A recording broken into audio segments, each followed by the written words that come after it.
Muy buenas a todos, bienvenidos a un nuevo vídeo. Vamos a hablar de Hamilton y Ferrari porque ya se empieza a ver problemillas en la asociación de sus dos pilotos, Charles Leclerc y Hamilton. Este fin de semana el inglés ha estado perdido completamente, muy lejos de Charles Leclerc. De hecho, se quedó más de 20 segundos a final de carrera. Y fijaos lo que dijo al terminar dicho gran premio ante la prensa británica. En nuestro lado del garaje tenemos un pequeño problema con el suelo. Ha sido así durante las tres primeras carreras, dando a entender que no tiene las mismas armas que Leclerc y que por eso este le está ganando. Hay que recordar el año pasado cuando Carlos Sainz en varias carreras consecutivas ganó a Charles Leclerc y a este no le sentó muy bien la situación, aun cuando Carlos no iba a continuar en Ferrari y se sabía que iba a acabar en Williams. Aún así Leclerc montó cierta polémica y en ese sentido pues se quejaba, ¿no?, de su compañero de equipo. Estamos en el tercer Gran Premio y uno de los hechos es que ya en dos carreras Leclerc ha tocado a Hamilton. Dos veces rompió alerón, en Australia y en China.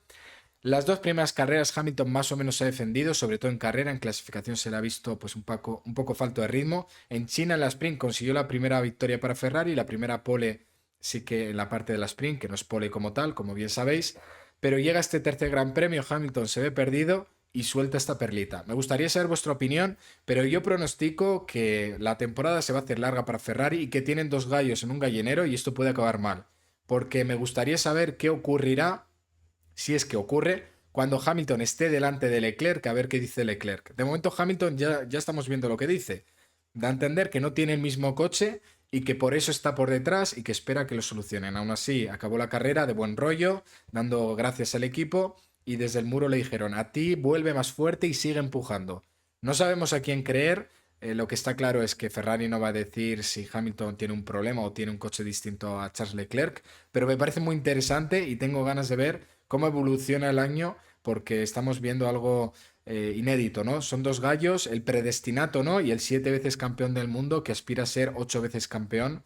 Y creo que esto le puede lastrar al equipo Ferrari, ¿no? Este tipo de politiqueo y también esa falta de compañerismo entre sus pilotos, porque yo dudo mucho que se vayan a ayudar entre sí para sacar el máximo rendimiento del coche y eso puede perjudicar en el desarrollo. Colapinto, por lo visto, dañó el suelo el domingo donde estuvo rodando en ese test privado en Monza, lo cual le lastró de en vez de rodar 5 long runs, fueron 3. Así que en ese sentido, pues problemático, ¿no? El programa de entrenamiento que estaban siguiendo. Es un circuito difícil, Monza. Siempre pues hay chicas muy rápido y fuera pista normalmente te encuentras la grava, ¿no? Y también hay pianos muy altos.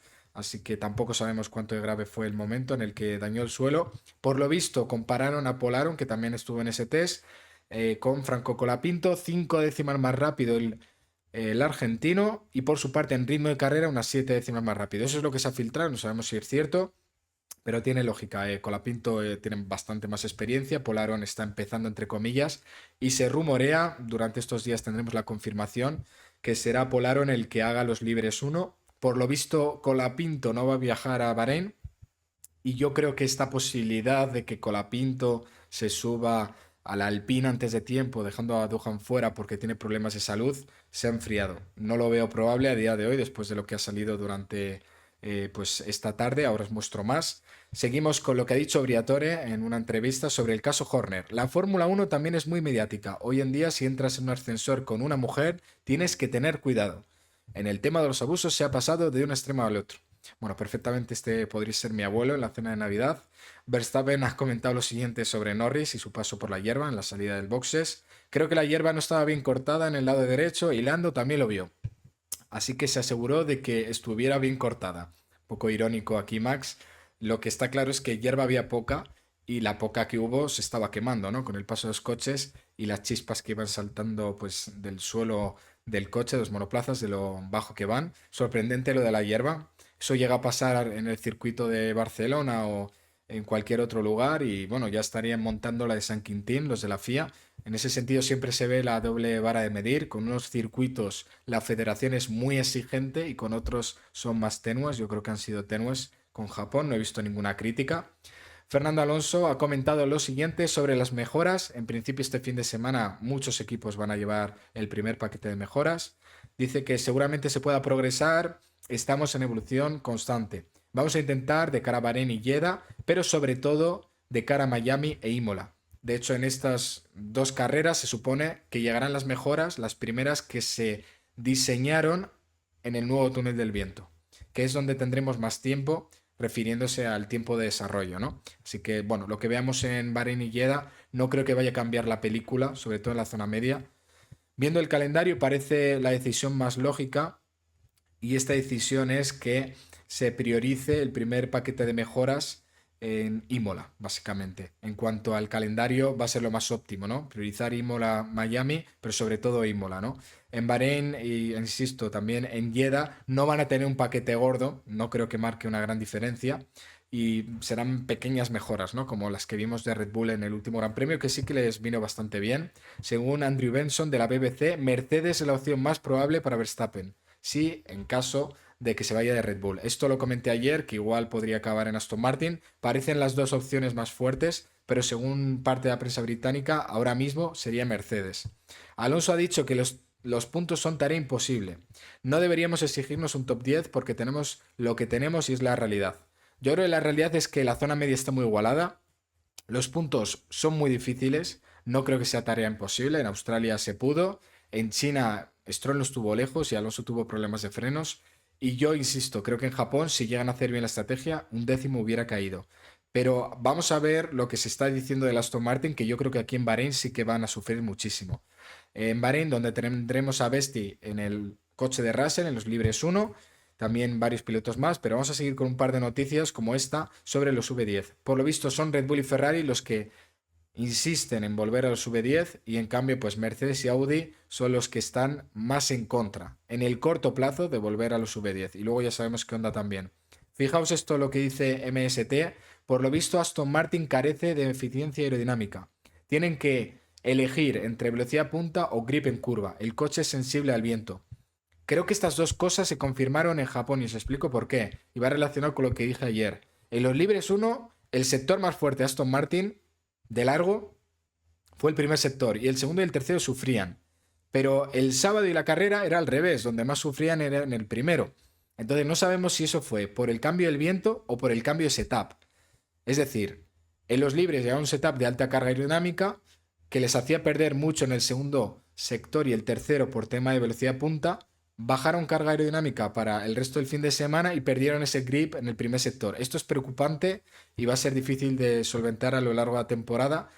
Y en caso de que esto sea crónico del Aston Martin, quiere decir que tiene algunas fortalezas interesantes el coche, porque tampoco está tan mal dentro de la zona media. Veo que hay mucha, digamos, cinismo en general. Hoy en día hay mucho cinismo en redes sociales, ¿no? Pero la realidad es que Racing Bulls está ahí como quinto coche, Haas dependiendo del circuito. En Australia eran peor, en China fueron el quinto mejor.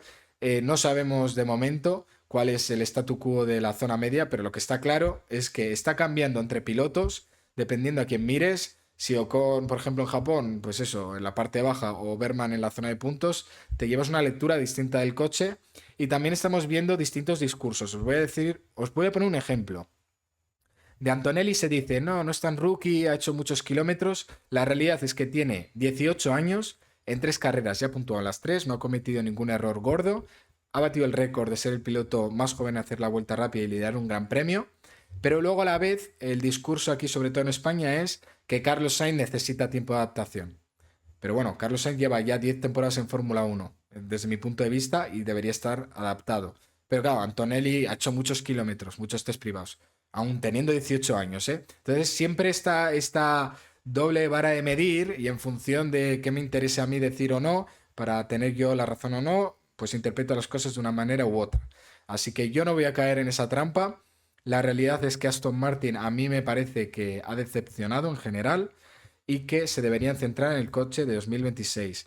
Por lo visto, Lawrence Stroll ha ido a la fábrica de Aston Martin y bueno, ha descargado su ira. Lo tiene que estar pasando bastante mal. Aston Martin Lagonda está en pérdidas importantes. Con los aranceles de Donald Trump, Inglaterra se está viendo bastante perjudicada y por ende también los ingresos de la parte empresarial de Aston Martin. Y yo tengo que destacar que esto es bastante habitual, ¿no? Que el ambiente en fábrica suele ser pues complicado. Yo me acuerdo que cuando tuve una entrevista en Aston Martin el año pasado, el 14 de marzo, yo sentí que los ingenieros estaban muy cansados, ¿no? O sea, es un ambiente laboral complicado, entran muy pronto a trabajar y muchas veces salen más tarde de lo que en principio estaba previsto para terminar el trabajo, ¿no? Y esto sí que puede ir en detrimento, ¿no? Del desarrollo. La presión va increciendo a medida que pasan los años en Aston Martin y no llegan los resultados. Y para más Inri ahora pues ya tienen el túnel del viento, tienen el campeón del mundo que es Fernando Alonso y el campeón de los diseñadores que es Adrian Newey. Drugovic va a sustituir a Fernando Alonso en los libres 1 de Bahrein. Lo van a hacer seguramente más rookies. Tendremos confirmaciones a lo largo de esta semana. Verstappen en los Power Rankings ha conseguido el 10, Hadjar un 9, sorprendente. Habría que ver ese Racing Bulls. Veremos Lawson si va mejorando o no, que la verdad en Japón estuvo un poco perdido, pero bueno, era su primera carrera. Berman 8,8. Hay que decir una cosa, los rookies lo están haciendo muy bien, todos. Absolutamente todos, se les ve muy rápido desde el primer momento. Es más, están siendo estos pilotos experimentados que a mí me están decepcionando un poco, como Esteban Ocon, que no le veo superior a Berman, sobre todo en clasificación, como Carlos Sainz y también como Gasly. No veo a Gasly muy superior respecto a Duhan como yo pensaba en un principio. No sé qué opináis al respecto. Tenemos aquí a Hamilton pues haciendo el viejo truco o el truco que ya se está expandiendo en toda la parrilla de pillar algo de grava después de que, ya sabéis, en el Gran Premio chino les descalificaran por falta de peso, añadiendo peso pues ahí con grava en la rueda delantera derecha. Browning va a sustituir a Carlos Sainz en los libres 1, piloto británico. Así que hasta aquí el vídeo de hoy, mañana seguiremos, espero que os haya gustado muchísimo, dejar un buen me gusta, suscribiros, activar la campanita, que estamos cerquísima de los 10.000 suscriptores y nos vemos en el próximo. Adiós.